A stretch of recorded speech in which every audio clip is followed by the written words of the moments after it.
ही काळी आई धनधान्य देई जोडते मनाची नाती आमची माती आमची माणसं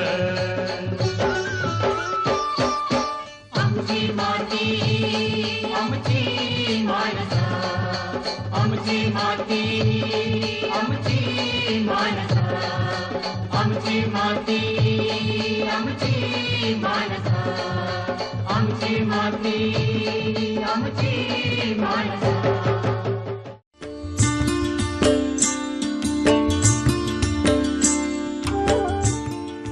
नमस्कार. आमची माती आमची माणसं या कार्यक्रमात आपलं स्वागत. मंडळी, राज्यात तेलबियांमध्ये सर्वात महत्त्वाचं पीक कोणतं? तर ते आहे भुईमूग. भुईमुगाची लागवड ही उन्हाळी लागवड ही सर्वत्र मोठ्या प्रमाणावर केली जाते आणि थोडीशी थंडी कमी झाली ना तर शेतकऱ्यांची उन्हाळी भुईमूग लागवडीची लगबग सुरू होते. आता याविषयी काही महत्त्वपूर्ण बाबी आहे त्या जाणून घेणं फार गरजेचं आहे आणि त्याचसाठी आज आम्ही विषय घेतलाय उन्हाळी भुईमूग लागवड आणि आपल्याला मार्गदर्शन करण्यासाठी आम्ही आमंत्रित केलंय डॉक्टर उद्धव आळसे यांना. डॉक्टर उद्धव आळसे हे विस्तार कृषी विद्यावेत्ता, कृषी तंत्रज्ञान माहिती केंद्र परभणी या ठिकाणी कार्यरत आहे. डॉक्टर, आपलं आमच्या कार्यक्रमात मनपूर्वक स्वागत. नमस्कार. नमस्कार. आपण चर्चेला सुरुवात करूया. आता हे जे भुईमूग आहे त्याचा आर्थिक फायदा, आर्थिक महत्त्व आणि त्या उत्पादनाविषयी एकूण सांगा आम्हाला. भुईमूग हे एक तेलबिया पिकामधलं अनन्यसाधारण महत्त्व असलेलं एक पीक आहे. कारण भारतामध्ये साधारणतः 45% क्षेत्र आणि साधारणतः 60% उत्पादन या भुईमूग एकट्या पिकामधून आपल्याला मिळत असतं. आणि दुसरं एक महत्त्वाचं या पिकापासून आपल्याला सांगता येईल की जमिनीची सुपीकता वाढवते. त्याचबरोबर इतर त्याचे औद्योगिक असं महत्त्व आहे. त्याच्यानंतर त्याच्या पानामध्ये जे नत्रस्फुरद आणि पालाश असतं ते जमिनीत एक सेंद्रिय पदार्थ म्हणून आपण त्याचा उपयोग करू शकतो. त्याचबरोबर हेच पानं किंवा पाला, वेल ज्याला आपण म्हणतो, ते वेल आपण जर जनावरांना खाऊ घातलं तर ते जनावरांना एक पौष्टिक आहार म्हणून त्याचा उपयोग होतो. साधारणतः या वेलामध्ये 7 ते 8% नत्र असतं. त्याचबरोबर 1.5% स्फुरद आणि 1.5% पलाश एवढं या वेलामध्ये असतं. त्याचबरोबर साधारणतः 45% तेल शेंगदाण्यामधून मिळतं आणि साधारणतः 60% प्रथिनं आपल्याला या पिकापासून मिळतात. त्याचबरोबर या पिकाचा उपयोग साबण, वंगण आणि खाद्यतेल म्हणून तर आपण करतोच. परंतु ह्याच्या व्यतिरिक्त जमिनीची सुपीकता आता जसं तुम्हाला मी सांगितलं वाढवण्यासाठी उपयोग होतो. त्याचं कारण असं आहे की हवेमधलं नत्र शोषण करून हे पिकांच्या गाठीमध्ये साठवून ठेवतं आणि पिकाला गरजेनुसार ते पुरवत असतं. हे गळीत धान्यातलं एक असं पीक आहे की ते हवेतलं नत्रही शोषण करतं, पिकाला पुरवतं आणि जमिनीची सुपीकता पण वाढवतं. भुईमुगाला आपण गळीत धान्यामधला राजा असं पण म्हणू शकतो. बरं, नेमकं हवामान कसं लागतं आणि जमीन कशी लागते? जमीन थोडी हलकी आणि मध्यम प्रकारची असावं. त्या जमिनीचा उत्तम निचरा होणारा असावा. जमीन जर पाणथळ असेल, क्षारयुक्त असेल तर मग या जमिनीमध्ये भुईमूग चांगला येत नाही. त्याचं कारण असं आहे की या भुईमुगाचे जे आपला आर्थिक भाग असतो, म्हणजे शेंगा ज्याला आपण म्हणतो, त्या शेंगा जमिनीमध्ये वाढत असतात आणि ह्या जमिनीमध्ये वाढण्यासाठी जमीन भुसभुशीत असणं त्याला गरजेचं असतं. म्हणून साधारणतः मध्यम जमीन तर अतिउत्कृष्ट, परंतु हलक्या जमिनीमध्ये सुद्धा पाण्याचा वापर जर चांगल्या पद्धतीनं आपण केला तर या भुईमुगाचं उत्पादन आपण चांगल्या पद्धतीने घेऊ शकतो. त्याचबरोबर हवामानाच्या बाबतीत आपण विचारलं तर हवामान उष्ण कटिबंधातलंच हे पीक आहे. त्याच्यामुळं या पिकाला उष्ण हवामान लागतं आणि हे हवामान आपल्या महाराष्ट्रामध्ये अतिशय अनुकूल असं हवामान आहे. त्याचबरोबर इतर राज्यांमध्ये पण आहे, परंतु महाराष्ट्रामध्ये 3ही हंगामामध्ये हे पीक घेतलं जातं या वातावरणामुळं. कारण खरीप हंगाम, रब्बी हंगाम आणि उन्हाळी हंगाम. आता उन्हाळी हंगामाच्या बाबतीत आपण चर्चा करत आहोत. तर उन्हाळ्यामध्ये साधारणतः 32 डिग्री सेल्सिअस तापमानापर्यंत आपल्याला हे पीक घेता येतं. त्याच्या पुढं जर समजा फुलाची अवस्था जास्त तापमानात आली, महाराष्ट्रामध्ये जवळपास काही भागामध्ये विशेषतः मराठवाडा किंवा विदर्भामध्ये 44 ते 47 डिग्रीपर्यंत तापमान जातं उन्हाळ्याचं, तर हे तापमान इतकं पोषक नाही त्याला. म्हणजे विशेषतः हे पीक जर फुलोरा अवस्थेत असेल तर त्या फुलोरा अवस्थेत असताना साधारणतः आपल्याला 28 ते 30 डिग्री सेल्सिअस तापमान असलं पाहिजे आणि त्या उगवणीसाठी पण तापमान योग्य असणं आवश्यक आहे. आणि ते म्हणजे साधारणतः 12 ते 18 डिग्रीपर्यंत ह्याचं तापमान असल्याशिवाय पेरणी करू नये. माझा एक शेतकरी बंधूंना असा सल्ला राहील की आता नुकतीच थंडी हळूहळू कमी व्हायला लागलेली आहे आणि साधारणतः 15 जानेवारीच्या नंतर थंडी पूर्ण तर म्हणता येणार नाही, पण काही प्रमाणात कमी होईल. म्हणून आपण 15 जानेवारीच्या नंतर पेरणी करायला हरकत नाही. आता जर पेरणी केली जास्त थंडीमध्ये तर उगवण उशिरा होऊन मग ते जे शेंगदाणे किंवा दाणे ज्याला म्हणतो बी, ते जमिनीमध्ये एखाद्या वेळेला कुजण्याची शक्यता असते, बुरशी येण्याची शक्यता असते. म्हणून आपण पेरणीची योग्य वेळ साधणं याच्यासाठी उन्हाळी भुईमुगासाठी फार आवश्यक आहे. बरं, आता भुईमुग लागवडीसाठी रान बांधणी जी केली जाते ती कशी करावी? हां, हे एक सुंदर असा प्रश्न आहे. कारण आताच तुम्ही सांगितल्याप्रमाणे हे पीक जमिनीत वाढत असल्यामुळं त्याची बांधणी करणं फार महत्त्वाची आहे. जमीन भुसभुशीत असायला पाहिजे. आता जसं सांगितलं किंवा जमीन तयार करत असताना आपण जमिनीची 30 सेंटीमीटर खोल नांगरट केली पाहिजे, आडवी उभी पाळी घालून त्याची मशागत केली पाहिजे, म्हणजे जमीन भुसभुशीत झाली. आणि मग ह्याच्यामध्ये सारा पद्धतीनं आपल्याला लागवड करता येईल, दुसरी रुंद वरंबा सरी पद्धतीनं लागवड करता येईल आणि तिसरी सरी वरंबा पद्धतीनं लागवड करता येईल. आपल्या महाराष्ट्राच्या भौगोलिक परिस्थितीनुसार ही लागवड वेगवेगळ्या पद्धतीनं केली जाते. तर जी सारा पद्धतीनं सर्वसाधारण शेतामध्ये लागवड केली जाते आणि या पद्धतीमध्ये साधारणतः 2.5 ते 3 मीटर रुंदीचे सारे आणि जमिनीच्या उतारानुसार मग त्या साऱ्याची लांबी ठेवून आपण पेरणी केली पाहिजे. दुसरा जो प्रकार आहे रुंद वरंबा सरी पद्धतीचा, या पद्धतीमध्ये ज्याला आपण एकरिशाट पद्धत पण म्हणतो, एकरिशाट संस्थेने पद्धत शोधून काढल्यामुळं या पद्धतीला एकरिशाटची पद्धत पण असं म्हणतात. तर ह्यामध्ये साधारणतः 90 ते 120 सेंटीमीटर अंतरावर किंवा आपण जसं पाणी देणार आहेत, जर समजा आपण तुषार सिंचन पद्धतीनं पाणी देणार असू तर आपल्याला अधिक रुंद वरंबे करता येतील. 150 सेंटीमीटरपर्यंत रुंद वरंबे करून त्या वरंब्यावर साधारणतः 4 लाईन आपल्याला पेरता येतील, 4 ओळी. आणि मग आपल्याला जर पाटानं पाणी द्यायचं असलं किंवा जमिनीत वरून पाणी द्यायचं असलं तर मग एका वरंब्यावर 2च ओळी चांगल्या प्रकारे पोषण होऊ शकतं. म्हणून आपण त्याचं साधारणतः 2 ते 2.5 फूट त्या याची वरंब्याची रुंदी ठेवली पाहिजे. आणि अशा प्रकारे जर बांधणी करून आपण त्याला पाणी दिलं व्यवस्थित तर अधिक उत्पन्न वाढण्यासाठी मदत होती. अजून एक मला सांगता येईल याच्यामध्ये की आपण जर समजा ह्या सारा पद्धतीनं पाणी दिलं आणि रुंद वरंबा सरी पद्धतीनं जर पाणी दिलं तर ह्या 2 प्रकारामध्ये साधारणतः 18 ते 20% पाण्याची बचत होईल आणि उत्पादनामध्ये पण वाढ होईल. म्हणून ह्या सरी वरंबा पद्धतीचा आपण जरूर वापर करावा. आता तिसरी पद्धत जी सांगितली तुम्हाला सरी वरंबा पद्धत, तर ही साधारणतः पश्चिम महाराष्ट्रामध्ये कोल्हापूर भागामध्ये वापरतात. कारण सरळ त्या बळीरामाच्या साह्यानं किंवा जे सरी पाडण्याचं यंत्र असतं त्या यंत्राच्या साह्यानं सऱ्या पाडून सऱ्याच्या अशा बगलामध्ये त्या बियाणाची टोकन केली जाते आणि पाणी दिलं जातं. अजून एक मला शेतकरी बंधूंना आवर्जून असं सांगा वाटतं की भारीमध्ये ज्या जमिनीमध्ये ज्या शेतकऱ्यांना भुईमुग पीक घ्यायचं आहे अशा शेतकऱ्यांनी या रुंद वरंबा सरी पद्धतीचाच अवलंब करावा. कारण ह्याचे फायदे असे आहेत की जर समजा पाणी जास्त झालं तर त्या सरीमधून पाण्याचा निचरा होईल, पाणी कमी पडलं तर त्या सरीमध्ये पाणी साचून जे आवर्षण काळ राहील किंवा जो पाण्याचा ताणाचा काळ राहील तर त्या काळामध्ये या पिकाला पाणी मिळेल.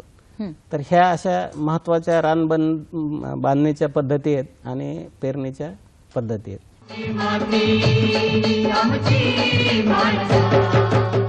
त्यामध्ये बीज प्रक्रियेलाही तितकंच महत्व असेल, हो, नाही का? नक्कीच. तर ती बीज प्रक्रिया नेमकी कशी केली जाते, कशी करावी? बीज प्रक्रिया 2 प्रकारची करावी लागते. त्याच्यामध्ये एक प्रकारचं म्हणजे रासायनिक बीज प्रक्रिया ज्याला म्हणतो आपण, बुरशीनाशकांचा आणि कीटकनाशकांचा वापर करतो. दुसरी आहे जैविक संवर्धनाचा, जे जैविक संवर्धन आहेत त्यांचा वापर करणे, म्हणजे ह्या 2 प्रक्रिया झाल्या. तर सुरुवातीला आपण रासायनिक प्रक्रिया केली पाहिजे, ज्याच्यामध्ये आपण थायरम 3 ग्रॅम प्रति किलो किंवा कार्बेंडेझिम ज्याला बायोस्टिन असं म्हणतात 3 ग्रॅम प्रति किलो, किंवा मग ट्रायकोडर्मा नावाची एक बुरशी आहे तिचा पण आपण वापर करू शकतो. ती साधारणतः 4 ग्रॅम प्रति किलो बियाण्याला लावून आपण बीज प्रक्रिया केली पाहिजे. आणि ही रासायनिक बीज प्रक्रिया झाल्यानंतर मग आपण ह्या जीवाणू संवर्धनाची बीज प्रक्रिया केली पाहिजे. तर ह्या दोन्ही प्रक्रियेचे वेगवेगळे उद्देश आहेत किंवा वेगवेगळे असे फायदे आहेत. तर या रासायनिकच्या बाबतीत मी असं सांगेल की भविष्यामध्ये जे रोग होणार आहेत, तर आपण जसं बाळाला सुरुवातीलाच लस दिली म्हणजे भविष्यात होणारे रोग टळतात, तशा प्रकारे जर समजा आपण बीज प्रक्रिया या पिकाला केली तर भविष्यात होणारे मूळ कुजव्या रोग आहे किंवा इतर प्रकारचे जे जमिनीतून आणि बियाणातून प्रसार होणारे रोग आहेत, तर ह्याचा बंदोबस्त करण्यासाठी आपल्याला मदत होईल. आता दुसरी जी प्रक्रिया आहे जीवाणू संवर्धनाची प्रक्रिया, तर ह्याचं असं महत्त्व आहे की ह्याच्यापासून हवेतलं नत्र शोषून त्या पिकांच्या गाठीवर साठवण्यासाठी हे जीवाणू मदत करत असतात. आणि दुसरे एक असे जीवाणू आहेत, त्या 2 जीवाणूचं नाव तुम्हाला सांगतो, रायझोबियम आणि स्फुरद विरघळणारे जीवाणू. तर रायझोबियम हे हवेतलं नत्र शोषण करतात आणि स्फुरद विद्राव्य जीवाणू हे जे जमिनीमध्ये स्फुरद उपलब्ध आहे ते त्या पिकाला उपलब्ध करून देण्यासाठी मदत करतात. म्हणजे हे एक सहजीवन पद्धती आहे जीवाणू आणि वनस्पतीमधली, ज्याला आपण जसं म्हणतो किंवा जीवे जीवस्य जीवनम किंवा सहजीवन पद्धती ज्याला असं म्हणतात, किंवा जगा आणि जगू द्या, या पद्धतीनं वनस्पती आणि निसर्गातले जे जीवाणू आहेत ते जगत असतात आणि एकमेकांना मदत करत असतात. तर त्याच्यामुळं साधारणतः आपण जर या जीवाणू संवर्धकांची बीज प्रक्रिया केली तर 18 ते 20% उत्पन्न वाढलेलं प्रयोगांती सिद्ध झालेलं आहे. तर या जीवाणूंचा वापर करत असताना रायझोबियम 25 ग्रॅम आणि स्फुरद विद्राव्य जीवाणू 25 ग्रॅम असं हे आपण बीज प्रक्रिया केली पाहिजे. आता तर त्याच्यासाठी आपल्याला गुळाचं पाणी करून जर समजा त्याच्यात हे द्रावण तयार केलं आणि मग जर शिंपडलं त्या बियाण्यावर तर ते व्यवस्थित लागेल त्याला. दुसरं एक आमच्या वसंतराव नाईक मराठवाडा कृषी विद्यापीठामध्ये द्रवरूपातले हे जीवाणू तयार केलेले आहेत. कारण आतापर्यंत जी पद्धती होती ती भुकटीच्या रूपातच होती, परंतु आता वसंतराव नाईक मराठवाडा कृषी विद्यापीठानं हे द्रवरूपामध्ये शेतकऱ्यांना पुरवण्याचा प्रयत्न केलेला आहे. आणि ह्याचा फायदा असा आहे की एकतर वाहून न्यायला सोपं, शेतकऱ्यांना प्रक्रिया करायला सोपं, कारण वेगळं असं त्याला द्रावण तयार करायची गरज नाही, त्याच कारण ते द्रवरूप असतं आणि कमी प्रमाणात लागतं. साधारणतः 100 ml 10 किलो बियाण्याला हे पुरेसं होतं आणि दोन्ही एकाच ह्याच्यात असतात, त्याच्यामुळे त्याला रायझोफॉस असं नाव दिलेलं आहे. तर म्हणजे रायझोबियम आणि स्फुरद विरघळणारे जीवाणू एकत्रच असल्यामुळं हे आपल्याला बीज प्रक्रिया करण्यासाठी सोयीस्कर होतं.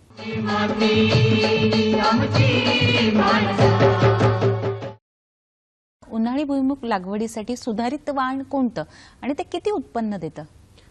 सुधारित जसजसं आता हे सुधारणा होत गेल्या तसतसं वेगवेगळ्या प्रकारचे वाण विद्यापीठाने तसेच भाभा अनुसंधान केंद्र आणि विद्यापीठ महाराष्ट्रातले जे विद्यापीठ आहेत ह्या दोघांच्या संयुक्त विद्यमाने वेगवेगळे प्रकल्प राबवून त्याच्यावर त्या रेडिओ किरणांचा उपयोग करून चांगले असे वाण शेतकऱ्यांबांधवांना दिलेले आहेत.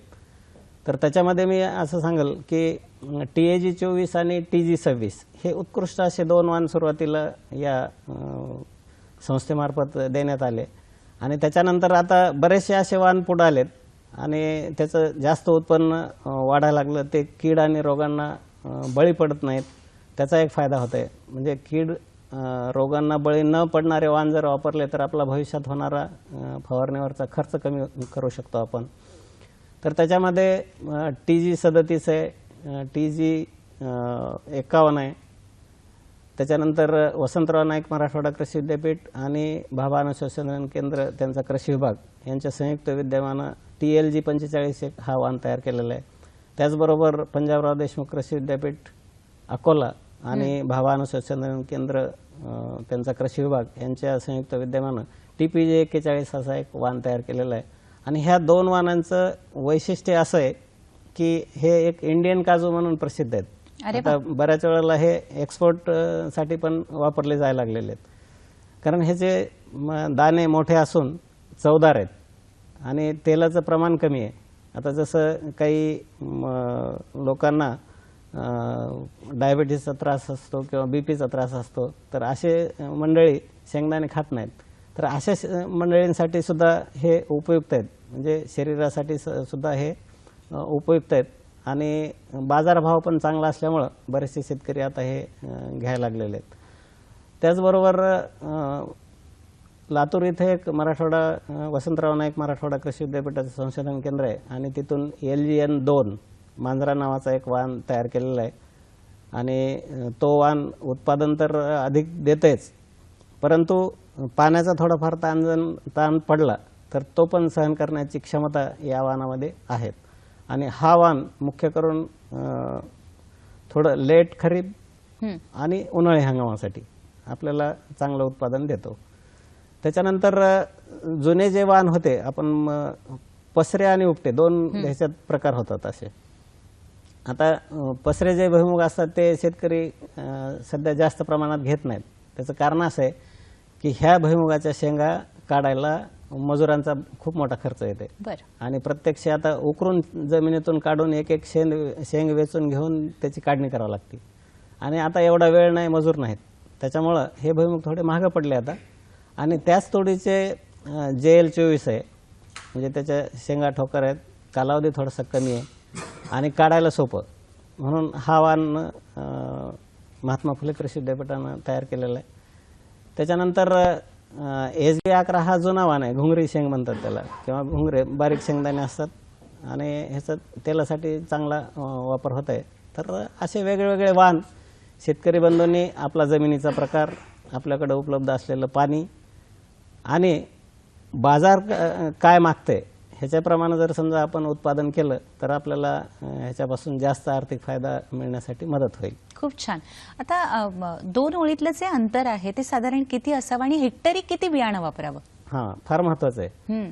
कारण कसं आहे, अधिक उत्पादनासाठी ह्या दोन्ही गोष्टी पूरक आहेत, 2 ओळीतलं अंतर आणि हेक्टरी झाडांची संख्या. तर 2 ओळीतलं अंतर 30 सेंटीमीटर असावं. हे जे आता उपटे वाण म्हणतो आपण, पसरे आणि उपटे ह्या 2 प्रकारातलं उपटे वाण जे पेरतात त्याच्यासाठी 30 सेंटीमीटर असलं पाहिजे आणि 2 रोपातलं अंतर किंवा झाडातलं अंतर हे 10 सेंटीमीटर असलं पाहिजे. आणि हे जर समजा आपल्याला पसऱ्या जाती पेरायच्या असतील तर त्याच्यासाठी आपल्याला 45 बाय 15 सेंटीमीटर किंवा 10 सेंटीमीटर अशा प्रकारचं 2 ओळीतलं अंतर आणि 2 झाडातलं अंतर ठेवावं लागेल.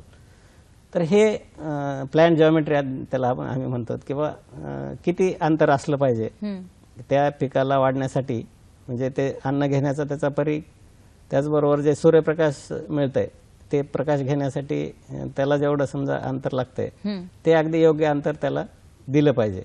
आणि दुसरी गोष्ट, हे अंतर ठेवल्यामुळं